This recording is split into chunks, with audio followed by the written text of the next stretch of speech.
Party ఫిరాయింపుల విషయంలో supreme court తీర్పును రాష్ట్ర స్పీకర్ పాటించకపోతే ఆయన పదవికే అగౌరవమని బీఆర్ఎస్ వర్కింగ్ ప్రెసిడెంట్ కేటీఆర్ అన్నారు. ఇప్పటి వరకు 10 మంది బీఆర్ఎస్ ఎమ్మెల్యేలు 6 ఎమ్మెల్సీలు పార్టీ ఫిరాయింపులకు పాల్పడ్డారన్నారు. వీరిపై వెంటనే స్పీకర్ యాక్షన్ తీసుకోవాలని కోరారు. బీఆర్ఎస్ నేతలు ఎమ్మెల్యేలుగా ఉన్న నియోజకవర్గాల్లో ప్రోటోకాల్ ఉల్లంఘనతో పాటు పార్టీ ఫిరాయింపులపై స్పీకర్కు బీఆర్ఎస్ ఫిర్యాదు చేసింది. ఈ సందర్భంగా కేటీఆర్ కీలక వ్యాఖ్యలు చేశారు. హర్యానాలో కాంగ్రెస్ ఎమ్మెల్యే బీజేపీలో చేరితే ఇదే హస్తం పార్టీ కోట్లాడుతుందన్నారు. కర్ణాటకలో కాంగ్రెస్ ఎమ్మెల్యేలను బీజేపీ 50 కోట్లకు కొంటుందని సీఎం సిద్ధరామయ్య స్వయంగా ఆరోపిస్తున్నారని కేటీఆర్ తెలిపారు. ఇలాంటి పక్షంలో వెంటనే పార్టీ ఫిరాయించిన ఎమ్మెల్యేలపై స్పీకర్ సుప్రీం తీర్పు ప్రకారంగా యాక్షన్ తీసుకోవాలని, లేకపోతే సుప్రీంకోర్టును ఆశ్రయిస్తామన్నారు కేటీఆర్.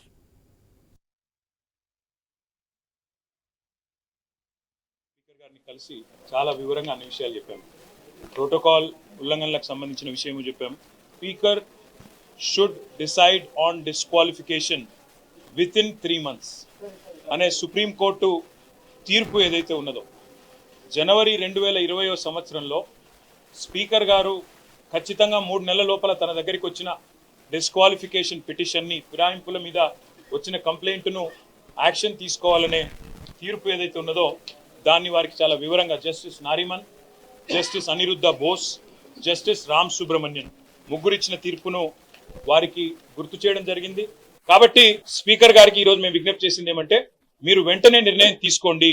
ఇప్పటికే 4 నెలలు దాదాపుగా కావస్తా ఉంది, మరి 3 నెలల్లో నిర్ణయం తీసుకోవాలని చెప్పి అక్కడ సుప్రీంకోర్టు తీర్పు ఉంది.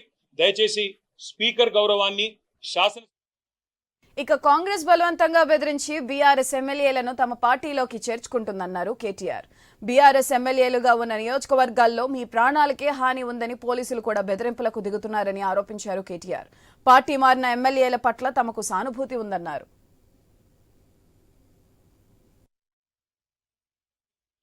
పార్టీ మారిన వాళ్ళకి వాళ్ళ నియోజకవర్గంలో డిఎస్పీలు ఫోన్ చేసి మీరు మారండి, మారకపోతే మీకు ప్రాణగండం ఉందని కొంతమందిని భయపెట్టారు. స్వయంగా పోలీస్ అధికారులు ఫోన్ చేసి ఇవాళ భయభ్రాంతులకు గురి చేసే విధంగా చేస్తున్నారు.